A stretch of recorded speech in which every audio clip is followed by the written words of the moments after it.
और ये जो पीछे खड़े हैं भाई साहब, आप आगे आ जाओ। भगवान ने आपको खड़े रहने के लिए पैर दिए तो टिकाने के लिए भी कुछ न कुछ दिया ही होगा। ये मैंने इसलिए बोला क्योंकि पहले किसी ने नहीं बोला तो मैंने बोल दिया। आ जाओ भाई साहब, ज्यादा देर खड़े रहने से पग भारी हो जाते हैं और ये मर्दों के लिए बिल्कुल भी अच्छे संकेत नहीं है। डार्विन का सिद्धांत, हम शरीर के जिन अंगों का प्रयोग नहीं करते वो धीरे धीरे लुप्त हो जाया करते हैं। अच्छा नहीं है, अभी तो जैसे चल रहा। और ये इधर तो मोहल्ला ठीक लग रहा, इधर औरतें आई थी जो चल गई। ऐसा लग रहा है जैसे फसल को रोजड़े खा गए।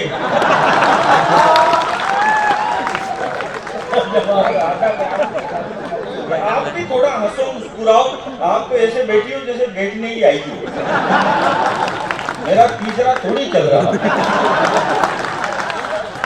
आनंद में रहना चाहिए आदमी को, मस्त रहना चाहिए। मजा कभी किसी के बाप का गुलाम नहीं होता।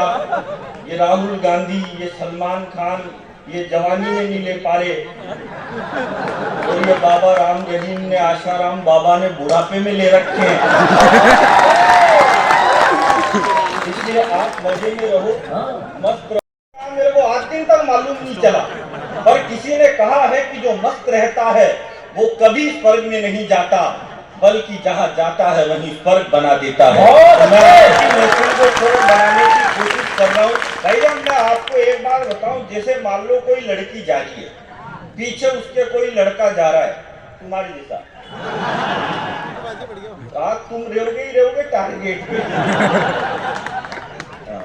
सब बढ़िया हंस रहे, या आप बहुत बढ़िया हंस रहे हो टीके वाले। तुम तो ऐसे हंस रहे हो जैसे मेरे साधु ही बनने वाले हो। साधु जानते हो आप किसको कहते हैं? एक ही कंपनी द्वारा ठगे हुए दो ग्राहकों को साधु कहते हैं। आदमी को मस्त रहना चाहिए भाई साहब। ये पाकिस्तान में कुछ भी नहीं रखा, तो सारे छोरे छोरी बावड़े हो गए। ये फेसबुक, ट्विटर, व्हाट्सएप पे लिखने लग गए, बोले हिंदुस्तान चांद पे जाने से 2 किलोमीटर से चूक गया, हम चांद पे जाने से 2 किलोमीटर से चूक गए। अब एक बात मैं आपको बताऊं, हम 4 भाई हैं। जो मेरा सबसे बड़ा भाई है वो एमकॉम पास है और वो बेरोजगार है। जो मेरा दूसरा भाई है वो एमबीए पास है और वो भी बेरोजगार है। जो तीसरा है वो एमए है, जो कोई भी कर लेता है, वो भी बेरोजगार है। और जो चौथा है वो मैं हूं, और मैं हिंदुस्तान के हंसी के सबसे बड़े show the great Indian laughter challenge का विजेता हूं। वाह, इसमें कुछ भी अच्छा नहीं था, इसमें ताली बजाने की भी कोई बात नहीं थी। बात यह कि जो बेवकूफ बोल रहे हैं कि हम चांद पे जाने से 2 किलोमीटर से चूक गए, हम चांद पे जाने से 2 किलोमीटर से चूक गए। अब एक बात बताओ, जब मेरे पिताजी को लाफ्टर चैंपियन पैदा करने के लिए 3 पड़ाव पार करने पड़े, और एक बार नहीं बोल रहे, बोले हम चांद पे जाने से 2 किलोमीटर से चूक गए, हम चांद पे जाने से 2 किलोमीटर से चूक गए। अरे ट्राई तो करो, हो जाएंगे चांद पे। ज्यादा पढ़ा लिखा होने से कुछ भी नहीं होता भाई साहब। ये सब पढ़े लिखे हैं, ये मास्टर आदमी, ये पीटीआई के आदमी, लेकिन पढ़ लिख के इन्होंने भी कौन सा तीर मार दिया। कर तो कवि सम्मेलन ही रहे, जो तो अपन 5वीं पास भी सरकारी रहे। ज्यादा पढ़ा लिखा होने से कुछ भी नहीं होता मेरे भाई। आप कितना भी पढ़ लिख लो, लेकिन अगर आपको माँ के हाथ की रोटी से ज्यादा स्वाद पिज्जा, चाउमीन और बर्गर में आने लग जाए तो समझ जाओ आपका पढ़ना लिखना बेकार है। कमाल है। और ज्यादा अमीर होने से भी कुछ नहीं होता। अमीर आदमी वो नहीं होता जिसके घर के बाहर 10 BMW खड़ी हो। अमीर वो भी नहीं होता जिसके 1000 एकड़ की संपत्ति हो। जिस घर के बाहर बच्चे और बुजुर्ग मुस्कुराते हुए मिले, समझ जाओ वही घर अमीरों का है। और अमीर वो भी नहीं होता जो अपने बाप के पैसे पेश करता है। अमीर तो वो होता है पैसा बेटा कमाए और ऐश बाप करे। अब झालावाड़ में खाई मतलब इतनी माथा पूरी करवा साहब। मैं दुनिया में भाई साहब किसी से सावधान रहता हूँ तो मैं एक ही आदमी से रहता हूँ। भाई साहब कहाँ जा रहे हो? वहीं जा रहे हो, जहाँ मैं भी 2 बार जाके आ चुका हूं। चलो बढ़िया है, दरी पट्टी को भी थोड़ी सांस तो आएगी।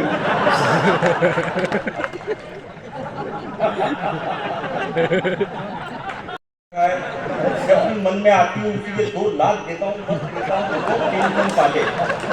उधर पाकिस्तान कश्मीर पे हमला करता है, इधर मैं अपने कुत्ते का रावलपिंडी लाल कर देता हूँ।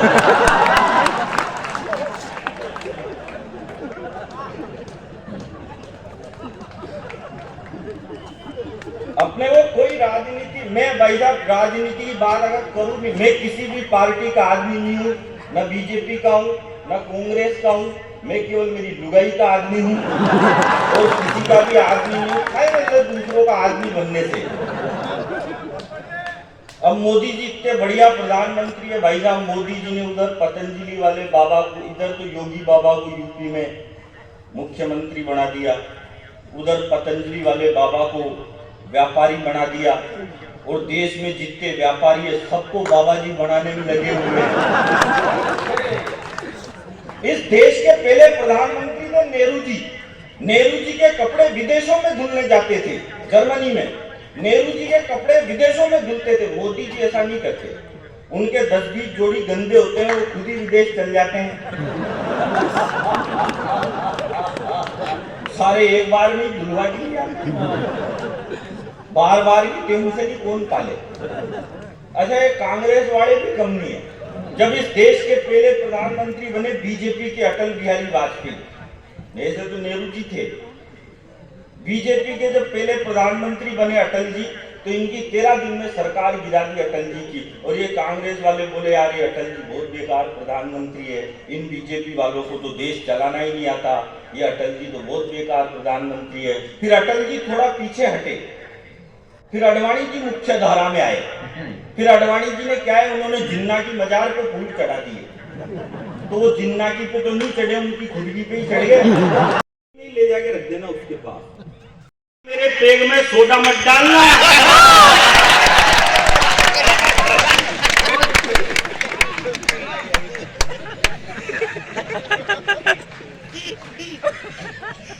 दिमाग से काम करना पड़ता है भाई साहब। ज्यादा अपने और पाकिस्तान की टेंशन नहीं है, क्योंकि इस देश में तो सबसे ज्यादा टेंशन तो इंडिया में ही है।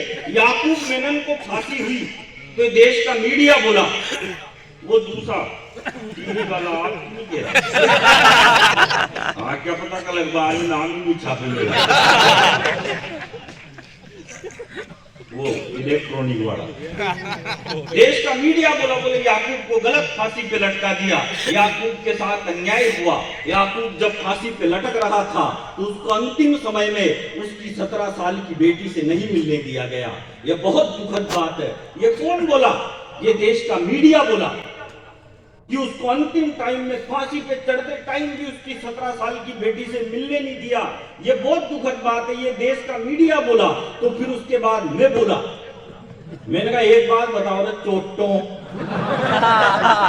जो आदमी 22 साल से जेल में बंद है, उसके 17 साल की बेटी कौन सी वेबसाइट से डाउनलोड करती है?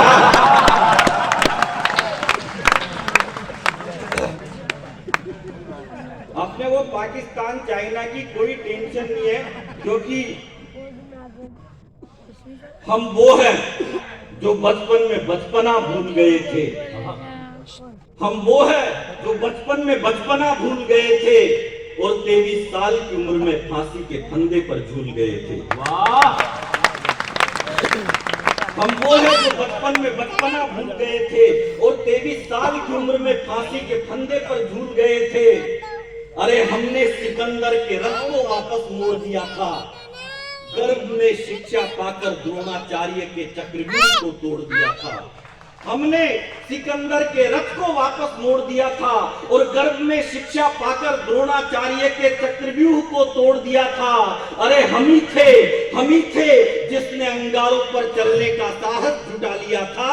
और एक लाइन में लगे आपको कि मैंने लगा, जिसकी भुजा के वार से दहाड़ सुन पहाड़ रास्ता टटोलने लगे, मेरे प्रभु ने छुआ तो पाषाण बोलने लगे।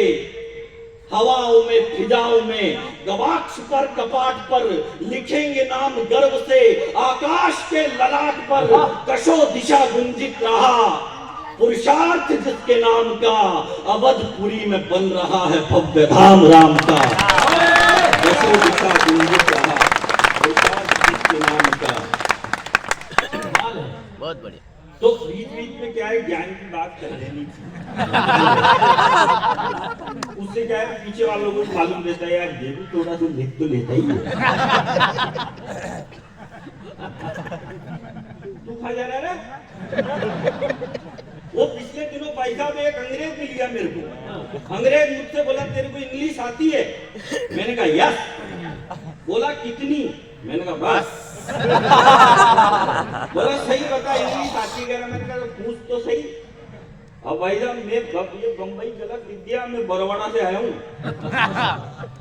अब वो अंग्रेज मिल गया। ये ईमानदारी, ईमानदारी के लिए ताली बजे, ये बड़ी बात है। अपना वतन अपना होता है, वो वाली बात है। ताली कम बजी यार।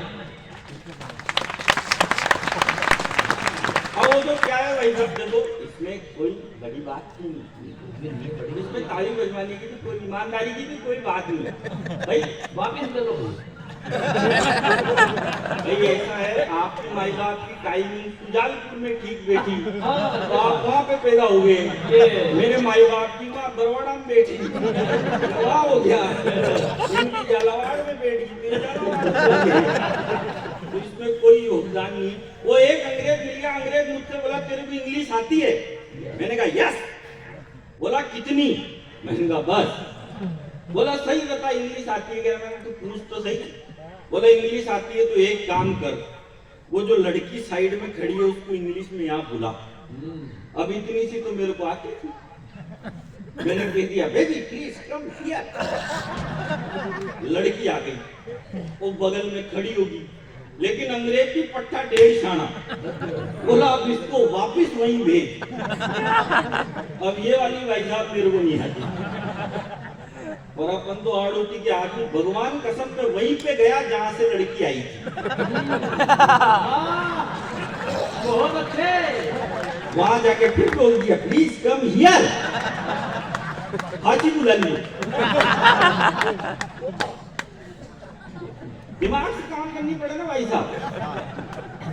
अपन काई भी इतनी टेंशन खाले हुए तो कोई डोगरो दारू पी भी सो जाओ ना, तो बहुत सारे फिल्म देख में चल जाओ। अरे देख जो टटोल जो डोगरो गए तो चेक तो करो मुर्गी तो ना आ गई क्या? आड़ोती का आदमी तो मस्त रहता है भाई साहब। वो अंग्रेज, मैंने अंग्रेज से कहा, मैंने कहा तू कितने भी सवाल पूछ ले मैं तेरे सारे जवाब दे दूंगा, अगर तेरे में दम हो तो तू मेरे हिंदी हाड़ोती के एक सवाल का जवाब दे। बोला क्या? मैंने कहा तू तो इसका इंग्लिश में अनुवाद ही कर दे। बोला पूछ तो सही कर दूंगा। मैंने बता बाकी सत्यावनान काई की अंग्रेज। अंग्रेजी जिंदगी भरी समझ में नहीं आया। दिमाग से काम करना पड़ा। मैं एक दुकान पे गया, मैंने दुकानदार से कहा, मैंने कहा भाई साहब एक काम करो 5 किलो चावल दो। वो बोला खाई में लेके जाएगा। अरे मैंने कहा ये थैला लेके आया हूँ, इसमें लेके जाऊंगा। उसने 5 किलो चावल थैले में डाल दिए। मैंने कहा एक काम करो 5 किलो बाजरा भी लो। वो बोले ये काई में लेके जाएगा। हाँ मैंने कहा इसी में मिक्स कर दो, मेरी लुगाई फिर ये बीड़ती रहेगी, आपको कई बात की टेंशन। उसने दोनों एक में मिक्स कर दिए। मैंने कहा एक काम करो 5 किलो गेहूं भी दे। वो बोला ये किस में लेके जाएगा? ना मैंने कहा तू तो मिक्स कर दे, तीनों एक में, तेरा खाए बात की टेंशन है। उसने सारे एक में मिक्स कर दिया। मैं जैसे थैला उठा के जाने लगा तो भाई साहब रोकड़ा। मैंने कहा रोकड़ा अगली साल। बोला मैं उधारी में धंधा नहीं करता। मैंने कहा नहीं करता, तेरा माल वापिस पकड़, अपने खाई बात की टेंशन है। दिमाग से काम करना पड़ता है भाई साहब। मैं तो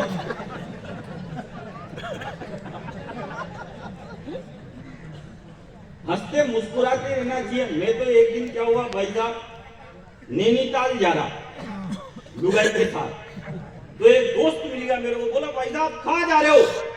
अरे मैंने कहा नैनीताल जा रहा हूँ लुगाई के साथ। रास्ते में कोई ढंग का खाई दिखेगी तो दे दूंगा धक्को, ये सारो टंटो ही खत्म। तो दोस्त भी इंटेलिजेंट बोला भाई साहब फिर तो मेरी भी ले जाओ। मैंने कहा ले तो जाऊं लेकिन तेरी वाली के धक्का आते टाइम दे लूं तो। बहुत अच्छे।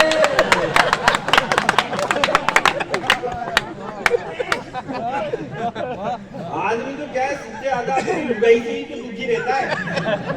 पत्नी को इंग्लिश में कहते हैं वाइफ। वाइफ की स्पेलिंग होती है WIFE और इसकी फुल फॉर्म होती है विदाउट इंफॉर्मेशन फाइटिंग। कभी भी लड़ने के लिए तैयार है। साथ एक दिन मॉल में घूम रहा तो ये राठी भी मिल गई मेरे को। अब मैं हाथ में हाथ डाल दिए घूम रहा तो बोले यार तुम तो बड़ा प्रेम करते हो, हाथ ही नहीं छोड़ रहे। ऐसे पकड़ना पड़ता, तुम्हारे एक दिन ही ब्याह हुआ है ना, अभी छीके भी 3 दिन लगते। हाथ में हाथ डाल के घूम रहा, बोले यार बड़ा प्यार करते हो, हाथ ही नहीं छोड़ रहे। मैंने कहा इसका हाथ छोड़ता हूँ ये कभी साड़ी की दुकान में घुस जाती है, कभी ज्वेलरी की दुकान में घुस जाती है। अरे मैं दुकान में गया, मैं दुनिया में सबसे ज्यादा इज्जत केवल मेरी लुगाई की करता हूँ और किसी की भी नहीं करता। उसका कारण है, फिर बोले भाई साहब वो वाले डिब्बे में क्या है वो दिखाओ। बोले मैडम मेरे खाने का टिफिन है, अब उसको भी खाऊंगी क्या। लेकिन मैं इज्जत लुगाई की इसलिए करता हूँ क्योंकि उसने 500 साड़ी पलटी और एक भी नहीं खरीदी। फिर मैंने सोचा उसने मेरे को भी चुना है।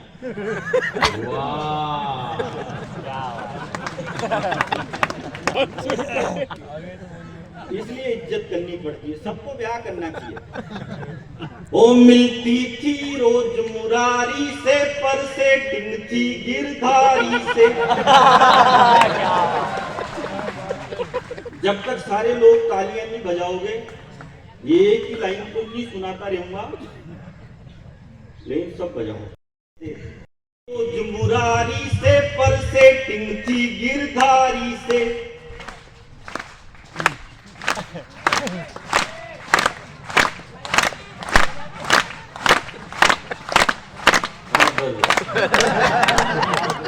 खर्चारा दूसरे लेती थी, शर्माती थी, बनवारी से मिलती थी रोज मुरारी।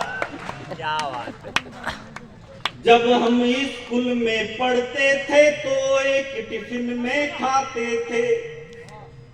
हम सूखी रोटी लाते थे पर घी का भोग लगाते थे। अब रास्ते में मिलती है तो आहें भर के रह जाते हैं।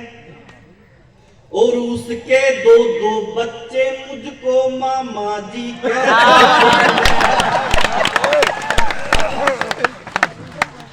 वो हो गई पूनम ढिल्लो सी,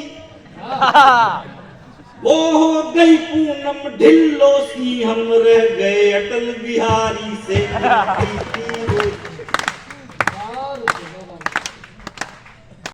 बैंकॉक में रहकर चिंतन करते हैं,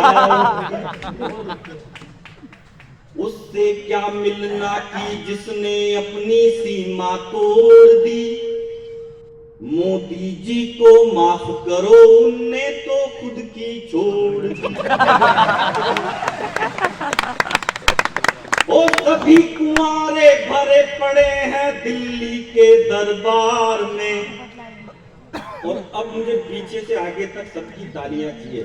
सभी कुंवारे भरे पड़े हैं दिल्ली के दरबार में। सभी कुंवारे भरे पड़े हैं दिल्ली के दरबार में। चांद वाला मुखड़ा लेके चलो ना बाजार में, चांद वाला मुखड़ा लेके। दुनिया में 3 तरह के लोग होते हैं। पहले वो जो रूस की तरफ है, दूसरे वो जो यूक्रेन की तरफ है, और तीसरों को कोई मतलब नहीं है दुनियादारी से। वो कच्चा बादाम के वीडियो बनाते रहेंगे, अपलोड करते रहेंगे। मैं तो भगवान कसम बहुत खुश हूं मैं कोरोना काल के बाद में इतने सारे जिंदा आदमी पहली बार देख रहा हूं। दिखते ही नहीं थे। अरे कोरोना काल में दो ही लोगों ने देश की सेवा करी, एक तो डॉक्टरों ने और दूसरी पुलिस वालों। हालांकि डॉक्टर जब दूसरी वैक्सीन लगाते तो पूछ लेते पहली वाली कौन सी साइड में लगी थी। पुलिस वाले ऐसा कुछ भी नहीं पूछते, उनको तो जिधर मौका मिले उधर ही सैनिटाइज। अच्छा, हमारे पड़ोस में एक लड़का है, वो लड़का थोड़ा अटक अटक के बोलता है। एक दिन वो मेरे पास आ गया, बोला भाई साहब। मैंने कहा क्या हुआ? बोला भाई साहब गजब हो गया, अभी अभी शाहरुख खान की नई पिक्चर देख के आप बोलो तो आपको ये स्टोरी। अब उसने स्टोरी सुनाई। भाई साहब 3 दिन तक उसका इंटरवल ही नहीं आया। एक दिन वो एक दुकान पे चल गया, उसने दुकानदार से कहा, बोले भाई साहब कोई काम धंधा हो तो बताओ। दुकानदार ने उससे कहा यार एक काम करिए, 10 महाभारत है, जाए इनको बेच के आ। वो गया और 5 मिनट में 10 महाभारत बेच के आ गया। फिर बोलो भाई साहब ये तो बिकी थोड़ी ग्रोथ बढ़ाओ। दुकानदार ने उसको 20 महाभारत दी, फिर आधे घंटे में बेच के आ गया। फिर बोला भाई साहब ये नहीं बिकी थोड़ी और ज्यादा दो। दुकानदार ने उसको 100 महाभारत दी, वो फिर 1 घंटे में बेच के आ गया। तो दुकानदार का दिमाग खराब हो गया, बोले 100 महाभारत बेचने में आदमी को पूरी जिंदगी लग जाती है तो नहीं बिकती, तू जाता है घंटे 2 घंटे में कैसे बेच के आता है? तो बोला भाई साहब इसमें करना क्या है? घर घर जाता हूँ, दरवाजा खटखटाता हूँ और कहता हूँ कि खरीद रहे हो कि पढ़ के सुनाओ।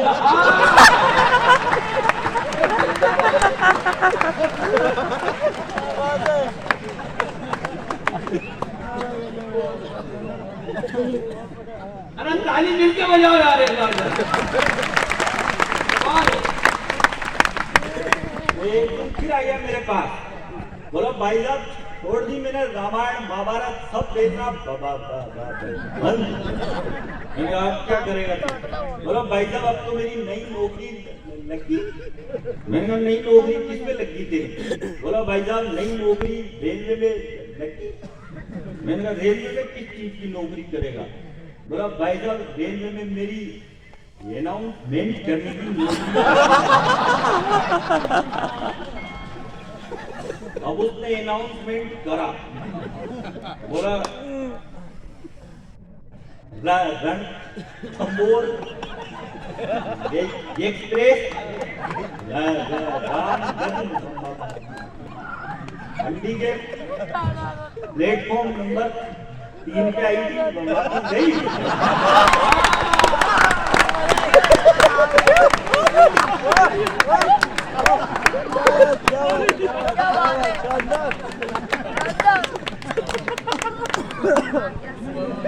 थोड़े दिन बाद उसने अपने 10 दोस्तों के साथ एक ऑफिस खोला 20वीं मंजिल पे। अब उसमें लिफ्ट नहीं थी, बोला ऊपर बात नहीं करना, बात सुनो। अरे बोला तू बहुत देर लगाएगा, अभी 1 घंटे कौन सुने तेरी बात। अरे बोला सुनो, अरे बोला बहुत देर लगाएगा। फिर 1-2 फ्लोर चढ़ गए। फिर बोला अरे अब तो सुनो, अरे वो बहुत देर लगाएगा। फिर 2-3 फ्लोर 10 फ्लोर चढ़ गए।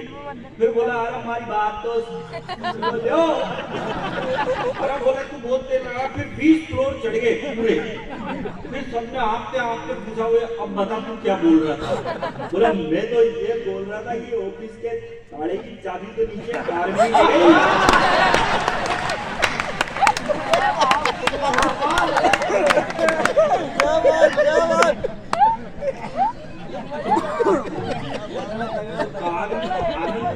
कोई मतलब नहीं है, फालतू नाका फोड़ी दे। और चिकनी कमर पे तेरी मेरा दिल गया, स्ट्रॉन्गली ये जादू तेरा मुझ पे चल गया।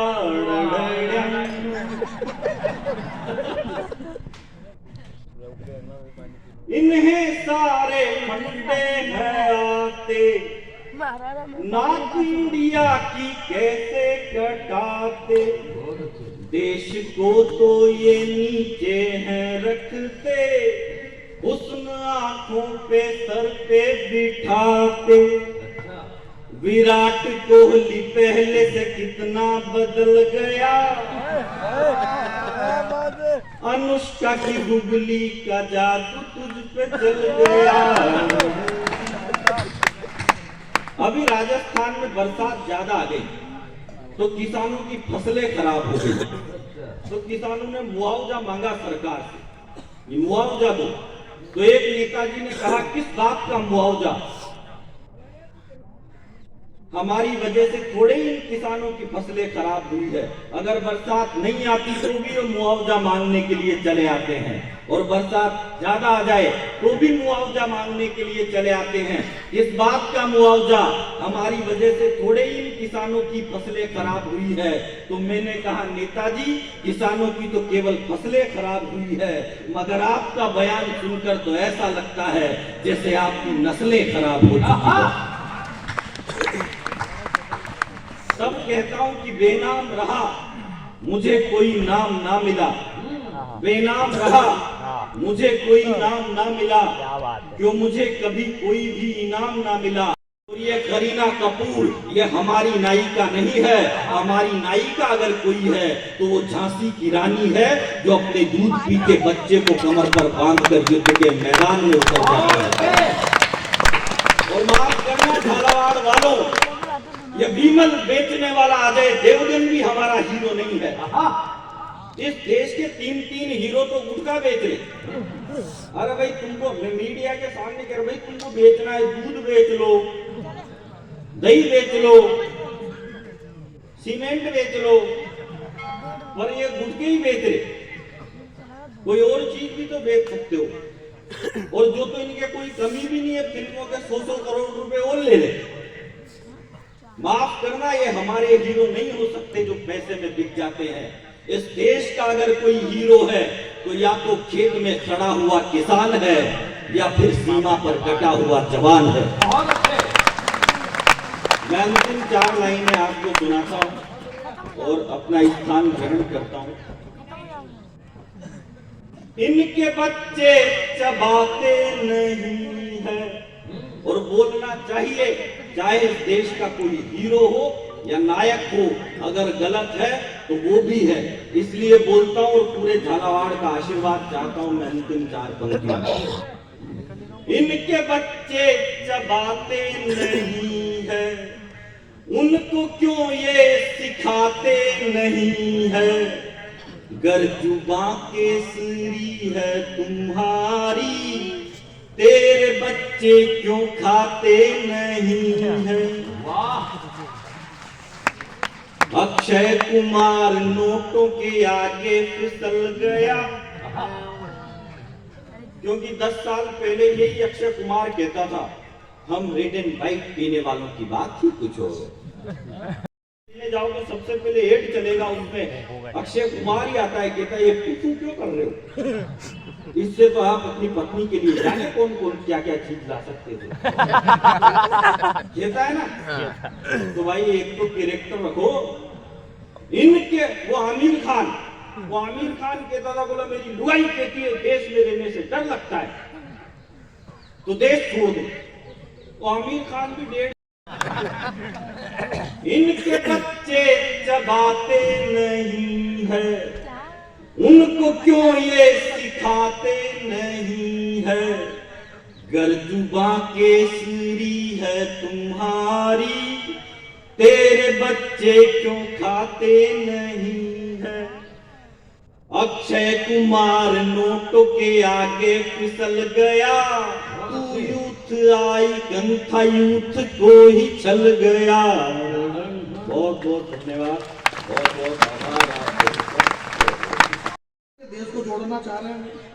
सुबह 4 बजे उठ के दौड़ रहे हो, देश को दौड़ना चाह रहे हैं। किसको नफरत है इस देश से? सब चाहते हैं इस देश को। नहीं, जब बात मोदी जी को मालूम पड़ा कि राहुल जी दौड़ दौड़ के दौड़ रहे, अब उनकी उम्र ज्यादा हो गई, वो दौड़ भी नहीं सकते। उन्होंने कहा बोला मैं क्या करूं? बोले सबसे ज्यादा तेज कौन दौड़ते? बोले चीते। बोले लाओ चीते आज चीते लाए। बोला इससे ज्यादा तेज दौड़ के बताओ। 28 दिन तक दौड़े, खूब दौड़े, इतने दौड़ा है चैनल वालों ने, इलेक्ट्रॉनिक मीडिया ने बताया भाई ने, उन्होंने इतने दौड़ा है कि वो खुद भी नहीं दौड़ रहे थे इतने। जितने चीते ने दौड़ा इससे ज्यादा इन्होंने दौड़ा दिए। यूक्रेन पे रूस ने इतने बम फेंके जितने उसके पास थे ही नहीं।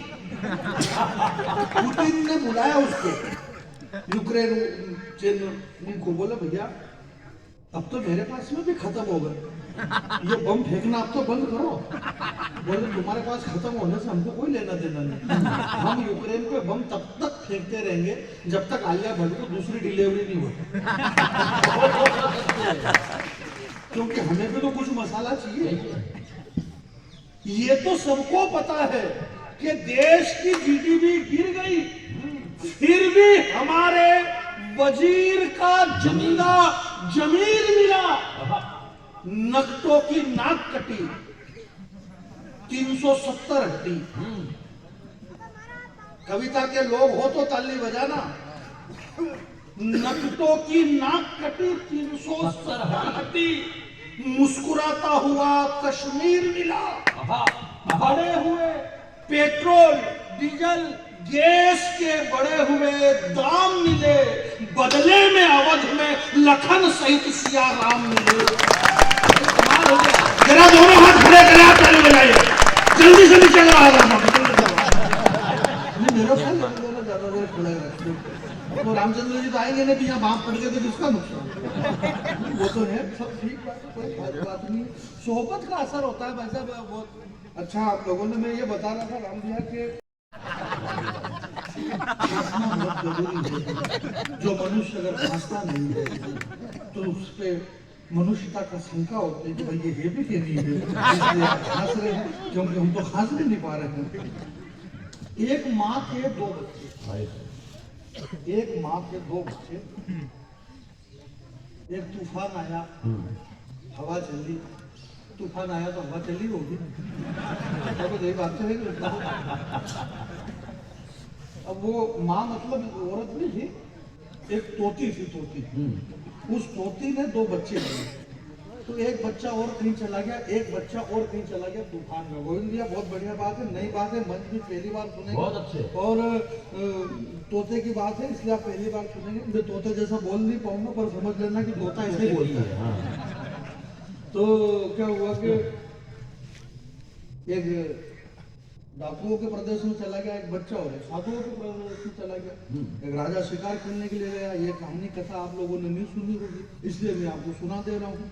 हालांकि इस बात का मेरी कविता से कोई लेना देना नहीं, परंतु मेरे को राम भैया ने कहा था, बोले जानी भाई बीच में थोड़ा बाद में थोड़ा सा खींच देना प्रोग्राम, तो मैं खाली इसको खींच रहा हूँ, बाकी को लेना देना नहीं कविता से। इस बात का आपको लगे कि सही खींचा गया। राजा जब शिकार खेलने के लिए गया, वो थका, उसने साथी से कहा मैं थोड़ी देर आराम करना चाहता हूँ। जब वो राजा आराम कर रहा था तो एक तोता ऊपर से फड़फड़ा रहा और आवाज, वो चिल्ला रहा है और वो आदमी की भाषा बोल रहा है कि धनुर्धारियों किधर गए हो, जल्दी दौड़ो, मालदार आदमी आया है, रत्न मोर मुकुट सब छीन लो, लाश को पत्ते में ढक देना, किसी को भी पता नहीं चलेगा, जल्दी करो, कहाँ गए धनुर्धारियों, मालदार आदमी है, लाश को पत्ते में ढक दो। राजा का दिमाग खराब हो गया, इस तरह की भाषा बोलने वाला आखिर ये है कौन? राजा वहां से भागा, एक साधु के आश्रम में गया, सर के ऊपर फिर एक तोता बोलने लगा, हे राजन, इस तपोभूमि में आपका स्वागत है, शीतल जल ग्रहण करिए, सारे ऋषि महात्मा कर्ममल फूल लेने के लिए गए हैं, जब तक वो आए तब तक आप अपना आराम कीजिए। राजा ने कहा, बोले ये है क्या?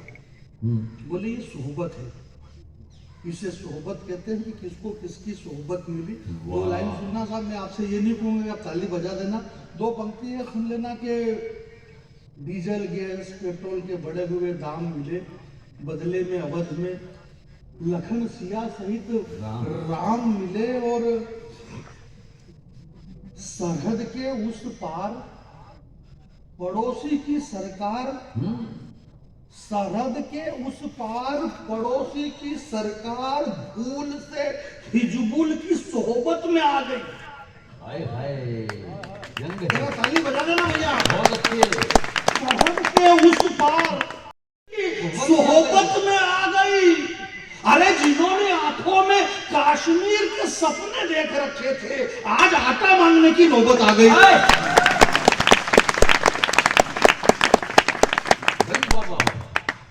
बस ऐसे बाद में ऐसे होता, नंबर ही बाद में मेरा तो ऐसा ही होगा। स्वाभाविक की बात है। मैं ये कह रहा था कि देश की चिंता सबको है। राजस्थान है, ये तो मध्य प्रदेश में रहता हूँ। हमारे आप लोगों ने मेरे को यूट्यूब पे कई बार सुना होगा, सामान्य बात है यूट्यूब में, और आज मेरे को ओरिजिनल सुन रहे हो। यूट्यूब में और ओरिजिनल में ये फर्क है कि वो यूट्यूब पहला फर्क। दूसरी बात ये ओरिजिनल। यूट्यूब में आप घर में बैठे बैठे सुन सकते हो, बाइक पे सुन सकते हो, गाड़ी में सुन सकते हो, चलते हुए सुन सकते हो, घूमते हुए सुन सकते हो, घर में पड़े पड़े सुन सकते हो, गोदड़े में सुन सकते हो, सुन सकते हो। सुमित्रा ने कहा बोलो गोदड़ा क्या होता है? मैंने कहा हकीकत पूरी दुनिया गोदड़े से ही पैदा हुई है। गोदड़ा नहीं होता तो सृष्टि खत्म हो जाती है। सब कुछ गोदड़े की माया है मेरे भाई। उस गोदड़े के अंदर ऐसे गुदड़ी के लाल पैदा हो गए, और वो ऐसे ऐसे लाल हुए गुदड़ी के भूखे को भोजन, प्यासे को पानी, थके हुए को विश्राम मिला। जो निर्धन की बेटी थी उन्हें मन चाहा घनश्याम मिला, और वाम पंथियों की ताबूत में खीर ठोकने के लिए फिर से एक बागेश्वर धाम मिला। मैं इस धाम में खड़ा हूं। आप जरा हाथ खड़े खड़े ताली बजाइए। ये मेरी माता बहनें यहाँ पर अभी तक बैठी हुई है। इस देश में एक श्रद्धा के 35 टुकड़े हुए, 35 टुकड़े एक बेटी में कर करके फेंक दिए गए। भाई ने बताया, बोले आसाराम बापू और इन्होंने बुढ़ापे में मजे लिए, सलमान खान बोले जवानी में नहीं ले सके। ये सारी भाग्य की बात है। मेरे को इस बात का दुख नहीं है कि उन्हें सजा हो या ना हो। मुझे दुख इस बात का कि उनके डेरे में अकेली गई क्यों? तुम अकेली क्यों गई? भूल करके भी चली मत जाना अकेले में। लोग चेहरे पे चेहरा लगा करके बैठे घूम रहे हैं इस मेले में, और अगर चली गई अकेले में तो आबरू लुटा करके घर पहुंचोगी अपने आप की, क्योंकि तुमने मजबूत उंगलियां छोड़ दी है जो बचपन में पकड़ रखी थी माँ बाप की। वाह वाह। आपको नहीं जाना था वहां पे, और आप वहां पे गए तो फिर 35 टुकड़े होंगे। ये 35 टुकड़े क्यों होते? 35 नहीं 1000 टुकड़े होंगे, हजारों हजार टुकड़े हुए होंगे। ये 35 क्यों हुए? बड़े भैया बैठे हैं, हालांकि बड़े भैया के लिए छोटे ही हैं, पर ये मेरी जबान पर चढ़ा हुआ है। बड़े भाई बैठी और बड़े भाई साहब और छोटे भाई साहब, क्या मतलब यार, मैं कहाँ रहता हूँ, ये कहाँ रहते हैं, इनके पिताजी कहाँ रहते हैं, मेरे पिताजी कहाँ रहते हैं, कहाँ से भाई बहन हो गए। ये सारे ऐसे नाटक मंचों पे मैं ऐसे करता नहीं हूँ भैया। तो ठीक है भाई साहब, राम भैया और इन लोगों ने, संजय भाई साहब ने बुला लिया तो आ गए अपन। और बड़ा टेंशन इनका भी था। सामान्य प्रेम भाव राजस्थान में तो अच्छा, हमारे मध्य प्रदेश में आपसे ज्यादा प्रेम है। राजनीति को लेकर के कोई ऐसा है ही नहीं। कांग्रेस ये सब आपके इधर चलता है भैया। कौन पायलट और हवाई जहाज कौन उड़ाइए, यहाँ हमारे वहाँ ऐसा थोड़ी कुछ नहीं। हमारे यहाँ तो मर्जी पड़े, इधर आओ जाओ कोई दिक्कत नहीं। वायु सूजन उधर से इधर भी कि मैं कूद के आ जाऊँ, ये वाले उधर चले जाओ, कोई कहीं भी जाओ, सब दरवाजा खुला हुआ है। जब भी कोई तुम्हारा हृदय तोड़ दे, मेरे दर पे आना, मेरा दर खुला हुआ है भैया। तुम्हारी मर्जी पड़े तब आओ जाओ, कोई दिक्कत नहीं। हमारे यहाँ की राजनीति बहुत अच्छी चल रही है। मध्य प्रदेश की शिवराज मामा ने सारे दरवाजे खोल रखे किसानों के लिए, इतनी सारी योजनाएं लागू कर दी कि चाहे भले प्याज, लहसुन, कांदा, गेहूं, मक्का, कुछ भी जो आप मुंह में साहे बोले इसका भावांतर फिक्स है, भावांतर फिक्स है। गेहूं आड़ा पड़ गया, सब खत्म हो गया, ये सारी अलग बात है, परंतु भावांतर फिक्स है। दुश्मन को डराना ही तो है, तो तलवार की क्या जरूरत है, मूठ ही काफी है। बहुत अच्छे। जरा आप कवि सम्मेलन कर देना। ये कांग्रेस बीजेपी से मेरे को कोई लेना देना नहीं है। मैं प्रभु के दरबार में खड़ा हुआ हूँ। सारे कवियों ने इतने जेठ लगाए ताली बजवाने के लिए आपसे। बालाजी ये अमनवीर भाई अयोध्या से आए हैं, कोई वहां से आए, राम जी की वहां से मथुरा से आए, इसमें भाई इनका क्या रोल है? तो कोई कहीं से भी आ गया, पर ताली बजवाने के लिए जेब जरिया कितना लगा है। बोले ये महाराणा प्रताप की सोरी की जमीन है, आप लाखों रुपए बिगाड़ते हो, बरसों से हो रहा है ये कवि सम्मेलन, और इतने बड़े कवियों ने आकर के ये बात आपको बताई कि ये भक्त हनुमान जी का दरबार है, और आपने भी हाँ करी कि वाकई में ये दरबार हनुमान जी का है। और बात उन्होंने इतने पैसे लेने के बाद में बताई कि हाँ यार दरबार तो हनुमान जी का ही है ये। और हनुमान जी के सामने बैठे हुए बोले भारी बता रहे यार ये तो हनुमान जी को भी मालूम था ही। ये हमारे सनातन धर्म, हमारी संस्कृति 53 वर्ष में आगे चल रहे हैं, 2080 में प्रवेश कर गए, 2023 है और हम 2080 में जा रहे हैं विक्रम संवत में। भगवान श्री राम का जो गीत इन्होंने भैया ने सुनाया, अभिशापित सिया तेरा राम, नारी के सामने पुरुष और प्रकृति जो है, पुरुष प्रकृति का जो प्रादुर्भाव इन्होंने यहाँ पर सुनाया, भगवान श्री राम का प्रागट्य स्थल की तिथि की शुरुआत हो चुकी है, भगवान रामनवमी की शुरुआत हो चुकी, 12 बजे के बाद में भगवान श्री राम का अवतरण दिवस हम प्रवेश कर रहे हैं। संपूर्ण प्रकृति सृष्टि पूर्णता की ओर प्रवेश कर रही है। मैंने गोविंद भाई जैसे विद्वान से कहा, मैंने कहा भगवान राम अमावस का दिन पैदा हो जाता, दशमी का दिन, एकादशी, 11, 12, 13, एकम से लेकर पूर्णिमा तक 15 तिथि थी, परंतु उन्होंने नवमी के दिन इस पृथ्वी पे अवतरित हुए। वो इन्होंने बताया बोले जानी बेरा की भगवान श्री राम पूर्ण है, और वो पूर्ण है इसलिए अभिशापित नारी से। क्या गीत कहा भाई आपने, 9 एक ऐसा अंक है जो पूर्ण है, 9 दूनी 18, 1 और 8 9, 9 दूनी 27, 2 और 7 9, 9 चौक 9 पूरा 45, 5 और 4 9, 90 90 81, 8 और 9 9 को किसी में भी करो, 9 पूर्ण है और श्री राम पूर्ण है। वो पूर्ण परमेश्वर आज रामनवमी है, वो इस पृथ्वी पे अवतरित हो रहे हैं। और जो राम की लिखी हुई रामचरितमानस को गजेंद्र भाई आपके उत्तर प्रदेश में एक व्यक्ति ने जलाई। राम इसलिए अभिशापित है कि रामचरितमानस जला गया उत्तर प्रदेश में। क्यों जलाया गया उत्तर प्रदेश में रामचरितमानस? पंडित जी, हालांकि आपकी कोई गलती नहीं है, एकदम उदास हो गया मेरे को, पर जली वो इसलिए जली क्योंकि कोई बोला ही नहीं।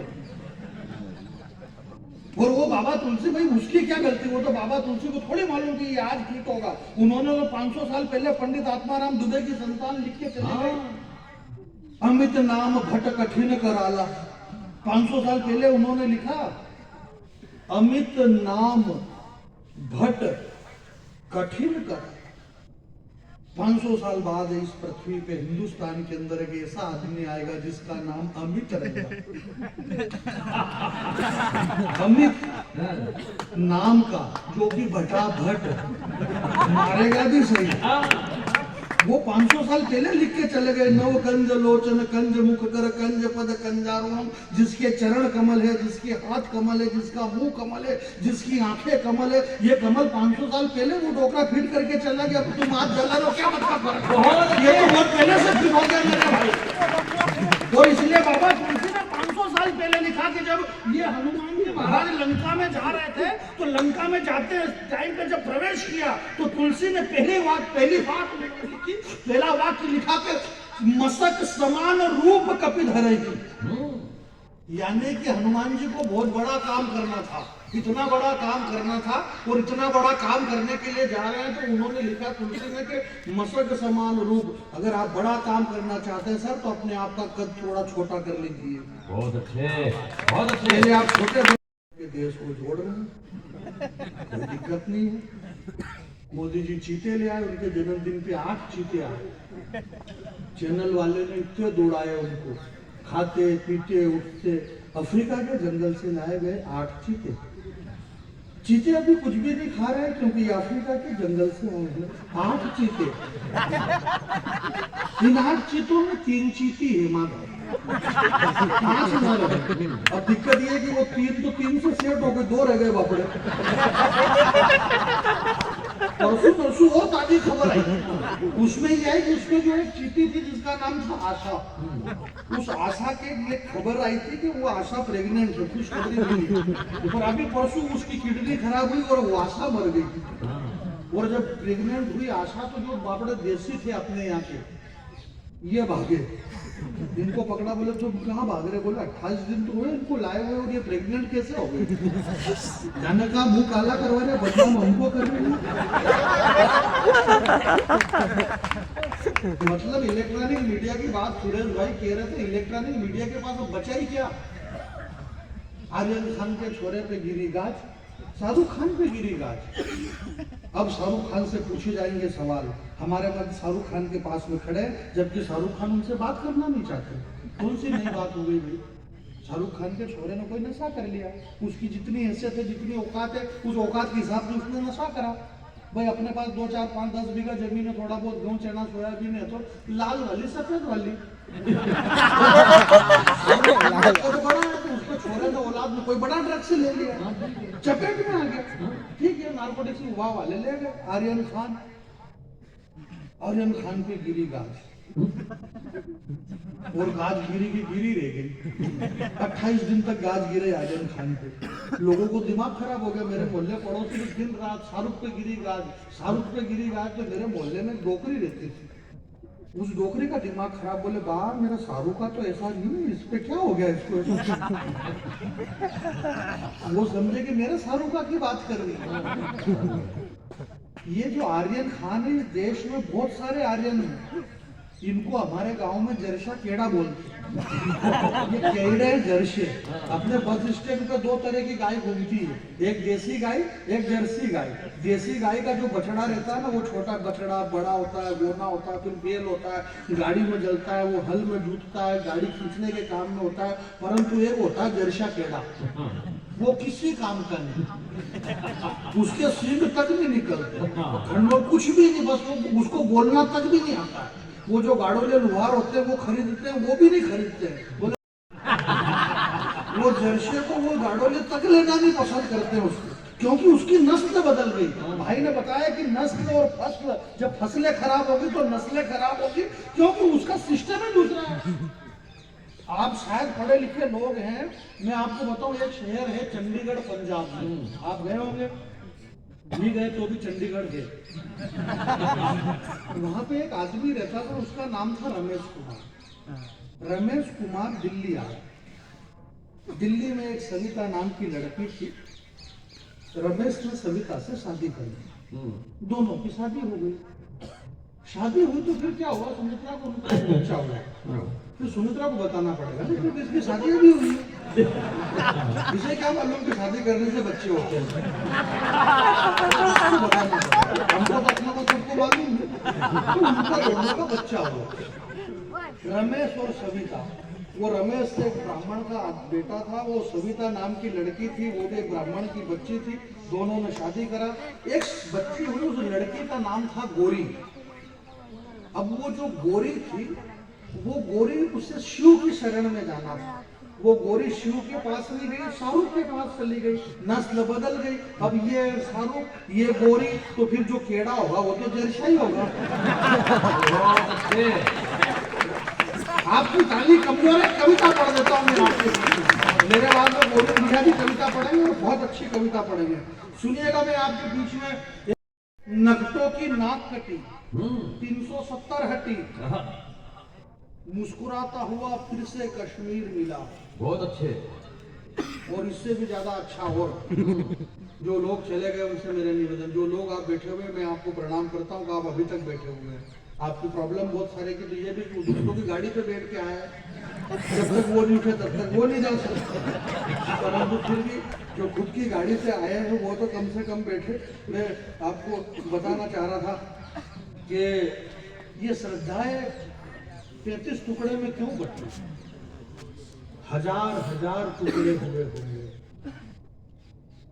हजार हजार टुकड़े हुए होंगे एक मजबूर बाप के। वाह। हजार हजार टुकड़े हुए होंगे जब एक मजबूर बाप के, तब जाके 35 टुकड़े हुए हैं मोहतरमा आपके। हजार टुकड़े हुए होंगे एक मजबूर बाप के, तब जाके 35 टुकड़े हुए हैं मोहतरमा आपके। 35 टुकड़े इस देश कि मध्य प्रदेश के पाठ्यक्रम में रामचरित मानस पढ़ाया जाएगा। बहुत सारे लोगों ने कहा गोविंद जी आपको पता है, बहुत बड़ी बात तो पहले बजना चाहिए। बहुत सारे लोगों ने कहा बोले क्यों पढ़ाया जाए, मैंने कहा इसको पढ़ाया जाएगा। बोले क्यों, मैंने कहा इसलिए पढ़ाया जाए क्योंकि इन्होंने पढ़ा ही नहीं, जिन्होंने नहीं पढ़ा वो पढ़े। अगर वो पढ़ा होता तो 35 टुकड़े थोड़ी होते, नहीं बाबा के डेरे में वो अकेली जाती। अगर काश रामचरित मानस, जिन मूर्खों ने ये कहा कि रामचरित मानस तोड़ने की बात करता है, जोड़ने की बात नहीं करता है, तब मैं भी जेल घेरिया लगाता हूँ बाबा का, हनुमान जी महाराज का। इस हनुमान जी के दरबार में मैं कह रहा हूँ अगर दुनिया में सबसे बड़ी जोड़ने वाली किताब है तो ये रामचरित मानस न की किताब बल्कि एक ऐसा शास्त्र है जो जोड़ने का काम करती है मेरे भाई। दो संस्कृति को जोड़ने का काम रामचरित मानस को दिलाया गया। ढोल गवार सूत्र पशु नारी जबरदस्ती की बातें कर रहे हैं, जबकि ऐसी कोई बात ही नहीं है। जो बात है ही नहीं वो बातें कर रहे हैं। अगर ये बात 700 साल 500 साल पहले जो लिखी गई, आज का ये इतना बड़ा महाकाव्य ये सलमान खान अगर पढ़ लेता कि भगवान श्री राम ने एक मृग मारा, जय बाण लागत मृग गए सूरधामा, जिस प्रभु के बाण के लगने से जो मृग सूरधाम जा सकता है, और वो मृग जब मरा तो वो जानकी जी का हरण हुआ। ये बात अगर ये सलमान खान पढ़ता तो क्या ये ऐश्वर्या हिरण मारता जोधपुर में? वो हिरण नहीं मारता, बदले में उसकी ऐश्वर्या राय हाथ से नहीं छोड़ती। वो तो रामचंद्र जी थे, उन्होंने तो रावण को मारा, माता जानकी को लाए, माता जानकी ने अग्नि परीक्षा दी। अब सलमान खान में इतना दम है वो अभिषेक बच्चन को मार दे, और ऐश्वर्या राय में इतनी पवित्रता है कि वो अग्नि परीक्षा दे दे। ऐश्वर्या राय अगर अग्नि परीक्षा दे तो पता ही नहीं चले वो कहाँ जली। वो कर ही नहीं सकती सब। इसलिए रामचरित मानस किसी भी शास्त्र को, चाहे वो गीता हो, चाहे वो कुरान हो, बाइबिल हो, जो भी हो, अंधेरे में मैं रामचरित मानस की बात कर रहा हूँ। अंधेरे में दो व्यक्ति पति पत्नी जा रहे हैं, सामने से आतंकवादी आए, पिस्तौल निकाली, बोले हिंदू हो या मुसलमान? बोले मुसलमान है साहब। बोले मुसलमान है तो कुरान की आयत पढ़ के बताओ। उन्होंने कुरान की आयत पढ़ दी। मैं कह रहा हूँ कि रामचरित मानस, गीता, कुरान, बाइबिल कुछ भी गलत नहीं है, कुछ भी गलत नहीं है। दोनों बूढ़े बुजुर्ग लोगों को जो पिस्तौल निकाली, बोले हिंदू हो कि मुसलमान? बोले मुसलमान है। बोले मुसलमान है तो कुरान की आयत पढ़िए। बुजुर्ग ने पढ़ दी, ओम भूर्भुवस्सुवः तत्सवितुर्वरेण्यं भर्गो धीमस्य धियो यो न प्रचोदयात्। उन्होंने कहा बोले तुम जा सकते हो। थोड़ी दूर बाद जाने के बाद डोकरे ने उस डोकरे से पूछा, बोले ये कुरान की आयत थी, ये तो गायत्री मंत्र। उस आदमी ने क्या वाक्य कहा साहब? उसने कहा बोले मूर्खों ने अगर कुरान ढंग से, शास्त्र तो दुनिया का कुछ भी गलत नहीं सिखाता है मेरे भाई। गलत हम हो सकते हैं। एक छोटी सी कविता पढ़ देता हूँ गोविंद भाई की अगवानी में मैं पढ़ रहा हूँ। पहली बार इस कविता को आप सुनेंगे, मेरी इन दिनों की नई कविता है। अच्छी कविता है, अच्छी इसलिए क्योंकि मैंने लिखी है, इसलिए अच्छी, बहुत अच्छी, बहुत बढ़िया, शानदार। जो लोग बड़ा काम करते हैं उनका मिशन भी बड़ा ही रहता है। अगर उनसे कुछ ऐसा हो जाए तो ऐसा कुछ भी नहीं है कि ये बात ऐसी क्यों कही गई है। बड़ा आदमी कोई काम कर रहा है तो मतलब काम तो उसका कोई बड़ा है, मैसेज भी बड़ा देना चाहता है। हमारे भैया ने जैसा बताया, जब हनुमान जी लंका में गए तो उनको भूख लगी तो उन्होंने अशोक वाटिका पूरी उखाड़ दी, फेंक दिया, फल खाया, और मेघनाथ रामचंद्र जी के हनुमान जी को रावण के पास मिले गया बांध के। रावण ने कहा बोले हनुमान, हमने तो सुना था कि तुम बड़े ज्ञानी आदमी हो, बड़े विद्वान हो, परंतु तुम तो कैसे निकले? तुम्हें भूख लगी थी, 2-4 फल तोड़ करके खा लेना था, तुमने सारे अशोक वाटिका उखाड़ करके फेंक दी, सारे वृक्ष उखाड़ करके फेंक दे, अशोक वाटिका तहस कर डाली तुमने। वन विभाग वाले तुम पे केस करेंगे। हनुमान जी ने कहा बोले वाकई में गलती तो मेरे से हो, मेरे को ऐसा नहीं करना था, भूख लगी थी, माँ तो मोह अति सही भूखा। अगर तुम भूखे थे तो 2 फल खा लेते, इन वृक्षों को उखाड़ा क्यों? तो हमारे गजेंद्र भैया ने जो बताया वाकया, जब हनुमान जी से कहा तो उन्होंने कहा कि देखो रावण, मैंने अशोक वाटिका इसलिए नष्ट कर दी क्योंकि ये जितने वृक्ष खड़े हैं अशोक वाटिका के, ये इस धरती में खड़े हुए हैं, इस धरती के पुत्र हैं, और ये जो सीता है ये धरती की बेटी है, ये भी धरती से पैदा हुई है, इसलिए सारे वृक्ष इस धरती के भाई, इस पुत्रों के भाई लगते हैं इस वृक्ष के। और अगर एक बहन अगर आंसू बहाती है और भाई अगर पीठ बन के खड़े रहे, उन्हें जिंदा रहने का कोई अधिकार नहीं है। सारे वृक्ष उन्होंने फाड़ करके फेंक दिए। ये हमारी संस्कृति है, ये हमारा सनातन धर्म है, ये हमारी जड़ें हैं, और हमारी जड़ें इतनी मजबूत है कि इसको कोई नहीं हटा सकता। क्या बात कर रहे हो? इसको 80 करोड़ रुपए लेकर के जो पठान पठान झूम रहे उससे क्या ले जाना देना, वो तेरे भले झूमने से सबको पता है कि हवाई जहाज पर लटक के भागा है पठान। मुझे इस बात का गम है, मुझे इस बात का ये झील झरने, ये पर्वत पहाड़, ये गगनचुंबी इमारतें सब आपकी है। वो आप निकलो भैया, मैं इंदौर की आपकी फ्लाइट है इनकी इलाहाबाद के लिए, इंदौर से अब यहाँ से इंदौर जाएंगे। निजामुद्दीन एक्सप्रेस इंटरसिटी दिल्ली से इंदौर जाती है वो ट्रेन। रामगंज मंडी से गजेंद्र भैया और पंडित जी दोनों पकड़ेंगे। ट्रेन का नंबर तू बता, इतना तो करा था वो 1208 बता दिया। ये पकड़ेंगे दोनों, इससे इंदौर जाएंगे, इंदौर से फ्लाइट पकड़ेंगे, छोटी वाली फ्लाइट उड़ती है इंदौर बाई रोड वापस, या फिर वापस ट्रेन पकड़ेंगे, फिर सतना आएंगे। सतना में इनका दोनों का कवि सम्मेलन है, वहाँ पे एक कविता सुनाएंगे। जो कविता यहाँ सुनेंगे इसी की वहाँ सुनाएंगे। मैं जरा ताली वाली आप बजाएंगे ताकि और बोलेंगे वो केवल बात है। आप वर्षों से कवि सम्मेलन सुन रहे हैं, आपको सब पता है। आप राजू श्रीवास्तव से लेकर के लाफ्टर के हमारे सुरेश अलबेला जी तक को सबको सुन चुके हैं। सारे कवि यहाँ पर आ चुके हैं। आप बड़े भावुक हो रहे थे, संजय भाई भी और हमारे महेश्वरी जी भी बोले मेरे छोटे से निमंत्रण पे सारे बड़े बड़े कवि आ गए। ऐसा कुछ भी नहीं, आपने पैसा दिया तो ये आ गए, इसमें कौन सी नहीं बात है। आप पैसा देकर मेरा बच्चे रोता हुआ आ जाए, उसमें क्या है। देशभक्ति अपनी जगह, हमारे मनवीर भाई ने देशभक्ति की कविता करी। मैं तो मेरे इलाके में बुलाता ही नहीं। एक बार बुलाया, 4 दिन हो गए, लोगों के रोंगटे खड़े हो गए। ये तो चला गया, लोगों के रोंगटे नहीं बैठे, रोंगटे खड़े खड़े छोटे छोटे छोरा छोरी चड्डी पर जाने नहीं पहन पा। डॉक्टरों को बीमारी समझ नहीं आई कि बीमारी कौन सी, बोले ये रोंगटे की बीमारी। अभी इनका पेमेंट में 1000 कम कर लो तो तू तड़ाके पे आ जाए। देशभक्ति अपनी जगह, पेमेंट अपनी जगह। हालांकि ये सबसे अच्छी बात है कि इनकी ट्रेन आज नहीं है। ये मेरे साथ में कल मथुरा तक जाएंगे, मैं मथुरा जाऊंगा इनके साथ में। मेरी भी ट्रेन है कोटा से मथुरा से, फिर नगर में कवि सम्मेलन है, वहाँ पे हम कवि सम्मेलन करेंगे। और मैं वही सुनाऊंगा जो नहीं सुना जाऊंगा। बस सबके अंदर एक कैसेट है। कई बार आपकी तालियां अंदर से एक नई कैसेट निकलवा देती है। तो अगर कुछ नया सुनना चाहते हैं तो आप जरा आपकी ताली वाली बजा दीजिए। मैं एक तरीका आपके बीच में सुना देता हूं। मजाक की बात नहीं, पंडित जी ये रोज का काम, आप जहाँ जा सकते हैं, कोई बात नहीं है। खाने की व्यवस्था पैकेट राम भैया करेंगे, जो हर कवि सम्मेलन में हर बार हर साल अपन पैकेट रखते हैं। एक पैकेट सारे कवियों को दे देते हैं। तो ऐसा ही पैकेट भोजन का दोनों को दे दीजिए। दोनों देश के बड़े कवि हैं, जैसा कि आप सब जानते हैं। संचालक की मजबूरी ये रहती है कि उसको सबको बड़ा ही बताना पड़ता है। आइए, और धीरे धीरे धीरे अगर स्थिति ऐसी रही तो गोविंद भैया ऐसा बोलना पड़ेगा संचालकों के, जैसे अभी आपने बोला कि देश के इतने बड़े गीतकार, इतने प्यारे गीतकार बुला रहा हूँ। धीरे धीरे ऐसी स्थिति हो जाएगी तो आपको बोलना पड़ेगा कि भाई मैं कैसे कवि को बुला रहा हूँ जिसकी फेसबुक के ऊपर ब्लू टिक लगा हुआ है।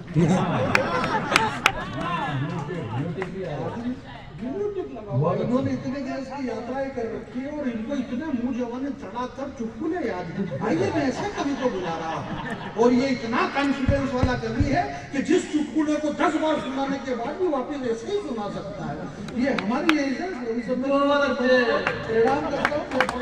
मैं कवि हूँ, मैं लाफ्टर में अभी तक इसलिए भी नहीं गया कि वहाँ क्यों जाए। ये सुरेश भाई गया तो ये क्या हुआ, वहाँ गया वापिस आया तो यही ना।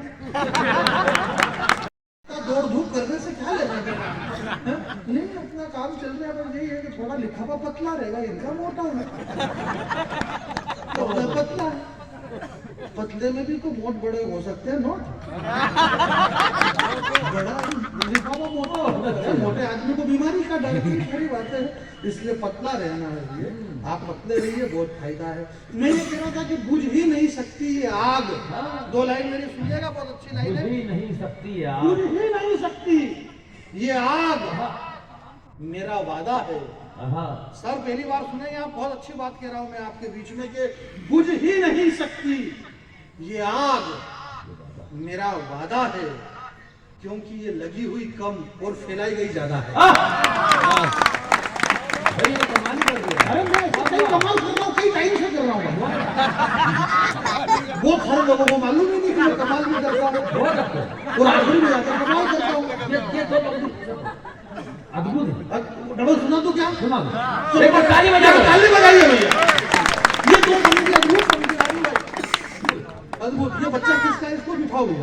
ये देश का भविष्य परंतु मेरा वर्तमान बिगड़ रहा है इससे। भगवान श्री कृष्ण ने गीता में कहा कि हे अर्जुन कर्म करो और फल की चिंता मेरे पे छोड़ दो। आपने कर्म किया, भगवान ने फल दिया, आप इधर उधर क्यों छोड़ रहे हो फल को? आप इस फल को अपनी छाती पे रखो, हमारी छाती पे मत छोड़ो। ये बात भी मैं इसलिए दे रहा हूँ कि ये भी कोई नहीं बोले ये बात, ये रह गई जिस पे मैंने कह मैं ऐसी जो रही बातें कह देता हूँ यदा कदा। एक बात मेरी सुनिएगा कि बुझ ही नहीं सकती ये आग मेरा वादा है, क्योंकि ये लगी हुई कम और फैलाई गई ज्यादा है। यार वो सबके सब फजर की नमाज करने चले गए। हिंदुस्तान का मुसलमान अच्छा है, हिंदुस्तान का हिंदू बहुत ईमानदार है। जब हिंदुस्तान का मुसलमान भी अच्छा और हिंदुस्तान का हिंदू भी अच्छा, तो फिर ये कौन कर रहा है? वो सबके सब फजर की नमाज करने चले गए। ब्रह्म मुहूर्त में फजर की पहली नमाज होती है और हम प्रभाती गा करके ठाकुर जी को जगाते हैं। वो सबके सब फजर की नमाज करने चले गए, हम प्रभाती गा करके ठाकुर जी को जगा रहे थे। फिर ये तो तलाश करो यार, ये शहर में आग कौन लगा रहे थे? बहुत अच्छे। जब सब सुधरे हुए तो फिर बिगड़ा हुआ कौन? इस देश के अंदर नेताओं को लेकर के हमारी इतनी भड़ास निकालते हैं कि नेताओं ने ये कर दिया और नेता, यार ये नेता नहीं होंगे तो कवि सम्मेलन वगैरह कुछ भी नहीं होगा। तो नेता लोग अपना काम कर रहे हैं, हम धीरे धीरे बड़े हो गए, आप भी बड़े हो गए, बरसों से कवि सम्मेलन सुन रहे हैं।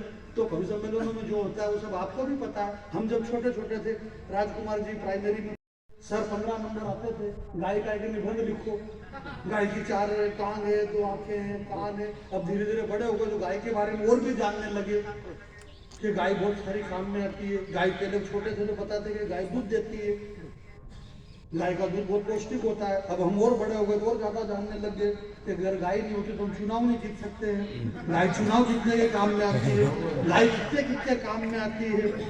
गाय माता को भी एक बीमारी हो गई, वो लंपी। लोगों के दिमाग में यार बोले गाय के लंपी हो गई, गाय को लंपी हो गई, गाय सड़क पे पड़ी हुई है। एक नेताजी उधर से गुजरे, बोले माता प्रणाम। बोले कौन? बोले मैं चुनाव जीता था तो सही तुम्हारे नाम पे। अच्छा, बोले तू? बोले हाँ। क्या हो गया तुमको? बोले लंपी हो गई बेटा, लंपी।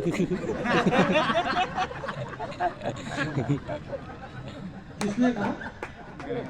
आप यार गाय ऐसे बोल सकती है क्या? गाय तो ऐसे नहीं बोल सकते ना, परंतु अगर गाय बोलेगी तो वो तो ऐसा ही बोलेगी। बोले कौन तू?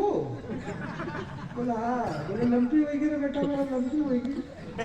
नेताजी ने एक ही बात कही, बोले शांति पकड़ो, गुस्सा मत करो, बीमारी हुई है, मर जाओ, मरना है, कौन सी नई बात है? तुम गाय हो, जानवर हो, अब क्या जरूरत है? इतने दिन ज्यादा जी के भी क्या कर लोगे? अभी कोई चुनाव थोड़ी है प्रदेश के अंदर, जितना जल्दी मरो इतना जल्दी मर जाए। ये एक कविता पढ़ना चाहता हूँ मेरे भाई। इस देश में किसानों को लेकर के कई तरह की बातें हुई। हमारे भैया ने कहा कि एक ऐसी विधा, गजेंद्र भाई मैं तो आपका बहुत बड़ा फैन हूँ और बहुत अच्छा आप बड़े गीतकार हैं, अलग बात है, परंतु हिंदी की 8 लाख शब्द हैं हिंदी डिक्शनरी में। 8 लाख शब्द में 4 वेद, 6 18 शास्त्र, पुराण, भागवत, गीता सब 8 लाख शब्द में आ जाते हैं। अभी संजय भैया एक नया शब्द आया मार्केट में, देव तुल्य मतदाता। ये एक नया आया मार्केट में। तो मतदाता भी इतने फूल के कुप्पे हो गए, अपन देवता, देव तुल्य मतदाता। अब ये एक बार क्या हुआ कि जयपुर में अधिवेशन हुआ, वहां से खबर आई, बोले विधायकों के पास में, बोले देवताओं को इकट्ठा करें। तो देवताओं ट्रैक्टर मैंने, टेम्पो मैंने भर भर के जा रहे जयपुर। एक ट्रैक्टर पलटी खा गया तो 2-3 देवताओं के हाथ टूट गए। अच्छा, देवताओं को खुश करने के लिए कुछ भी नहीं चाहिए, 4 पूरी और अंदर 2-3 हरी मिर्ची फंसा दो। तो देवता ट्रैक्टर में खुश जा रहे जयपुर। तो तलवार की जरूरत क्या है? मूठ ही काफी है। पीछे वाले बहुत सारे बाबा सापाड़ा बासा बैठा, वो वहां से देख रहे हैं, अकेले उनके मन में कई विचार आ रहे। बोले यार नानी कल ही आए कि कोई साथ में आई था? विचार तो अंदर से नहीं आते हैं, कितना साल की होगा यार, कुंवारी है कि पन्नी की होगा, अच्छा बाल गोपाल होएगा कि नहीं होएगा, आदमी के विचार आते, सोचता है ऐसा। चुनाव दुश्मन को डराना ही तो है, तो तलवार की क्या जरूरत, मूठ ही काफी है, मूठ ही काफी है। अगली पंक्ति बोल रहे हो यार। ये एक पंक्ति मूठ काफी नहीं है क्या? हाँ, ये बात याद दिला दी कि चुनाव दुश्मन को डराना ही तो है, तलवार की क्या जरूरत, मूठ ही काफी है, और करोड़ों बिगाड़ने की जरूरत क्या है, चुनाव यूं ही जीत जाओगे, बस किसानों तुम्हारा कर्जा माफ, ये झूठ ही काफी है।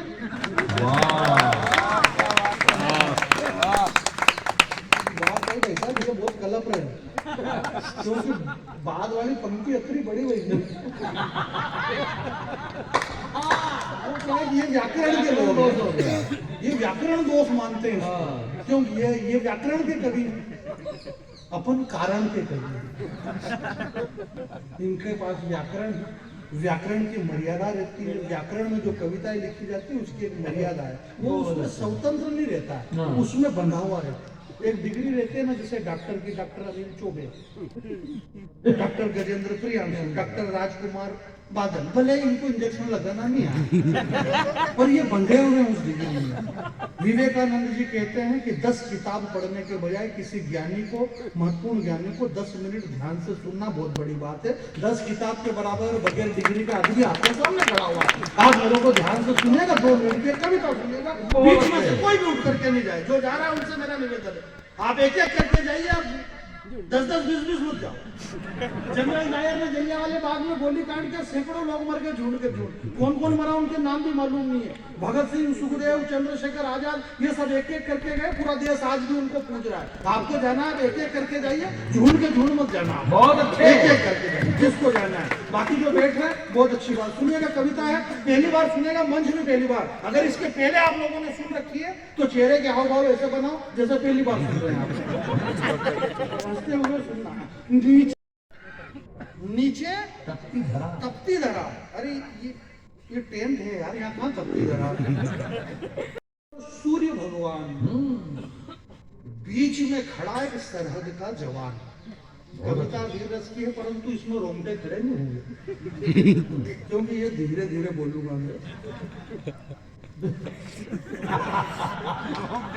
थोड़ा शांति पकड़ो यार।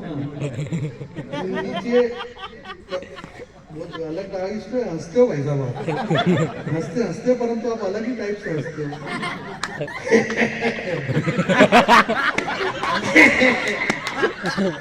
नीचे तपती धरा, ऊपर सूर्य भगवान, बीच में खड़ा एक सरहद का जवान, और जवान देखता है कि बीच में खड़ा है सरहद का जवान, सरहद पर ये तिरंगा यूं ही लहराता रहे, बस उस तिरंगे की रक्षा करना ही वो अपना काम समझ बैठा, और भला उसे फुर्सत कहाँ थी इन संतों के उपदेश सुनने की, वो उसी को अयोध्या का राम समझ बैठा।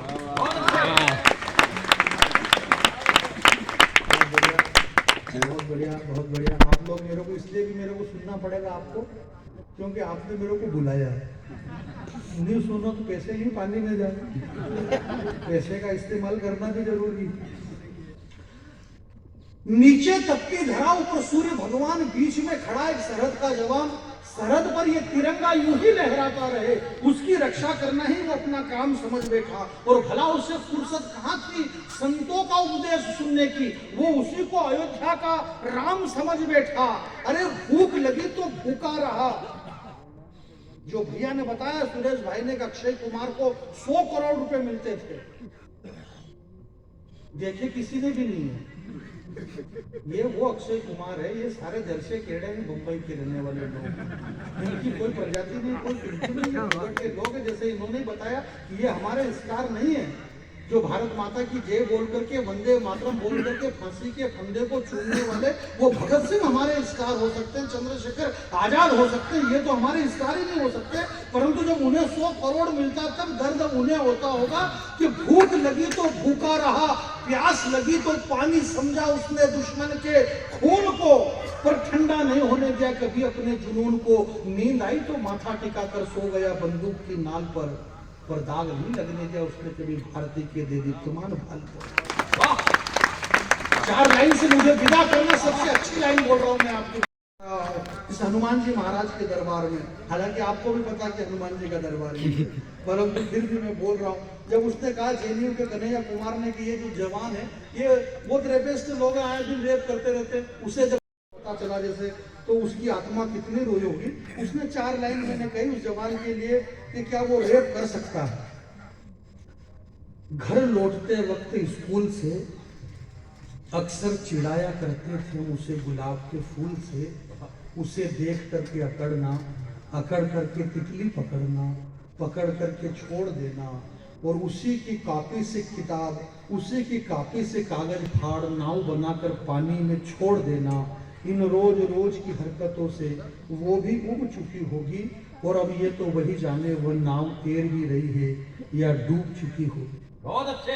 ये तो 2 लाइन से मुझे विदा करना। मैंने कहा कि ये तो वही जाने वो नाव तैर भी रही है या डूब चुकी होगी, और मैंने भी जो लिखी चिट्ठियां उसके नाम की अभी भी किताबों में पड़ी मिलेगी, और मार कर दुश्मन को जब भी लौटूंगा अवध में वो प्रतीक्षारत उर्मिला खड़ी मिलेगी, वो प्रतीक्षारत उर्मिला खड़ी मिलेगी।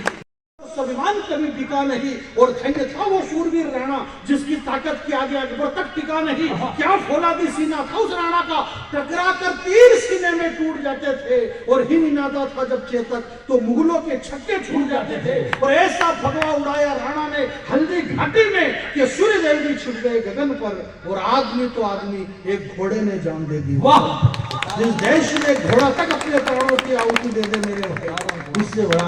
आइए मैं आपके बीच में एक बार नजारों को आंखों में रख लो और सितारों को महफूज, ये बात मैं नहीं बोलूंगा क्योंकि मेरे को आंख में रखना ही नहीं आता है। इसलिए आइए हमारे गोविंद राठी जी एक बार पूरा सदन जोरदार ताली बजाए और आंखों को सितारों को महफूज कराए। तूने कुरान ढंग से नहीं पढ़ी। फिल्म अभिनेता दिलीप कुमार और आडवाणी जी के लिए मैंने ये लाइन कही थी कि एक यहाँ के हैं एक वहां के हैं। शायद तूने कुरान ढंग से नहीं पढ़ी इसीलिए जेहादी हो गया है। माँ की कोख से पहला कदम तूने इसी धरती पर रखा है। वाह, इस मिट्टी के स्वाद को तूने कई बार चखा है। तेरे अब्बू की उंगली पकड़ करके इस धरती पर तू घूमा है। ठोकर लगी तो सैकड़ों बार इस मिट्टी को तूने चूमा है। इस गांव के गलियों के चबूतरे पर तूने कई रातें काटी है। तुझे पता ही नहीं यार, ईद की सेवैया तूने मेरे घर तक आकर के बांटी। ईद की सेवैया तूने मेरे घर तक आकर के बांटी है। तुतलाती जबान पर भारत माता की जय, और मन में प्यारा वतन था। जब पहली बारिश में तू भींगा तो मेरा कमीज और तेरा बदन था। वो खुशी के दिन पता नहीं क्यों गम में बदल चुके हैं, और चुराए थे चुपके चुपके जो बेर हमने साथ में, पता नहीं क्यों वो बम में बदल चुके। बहुत अच्छे।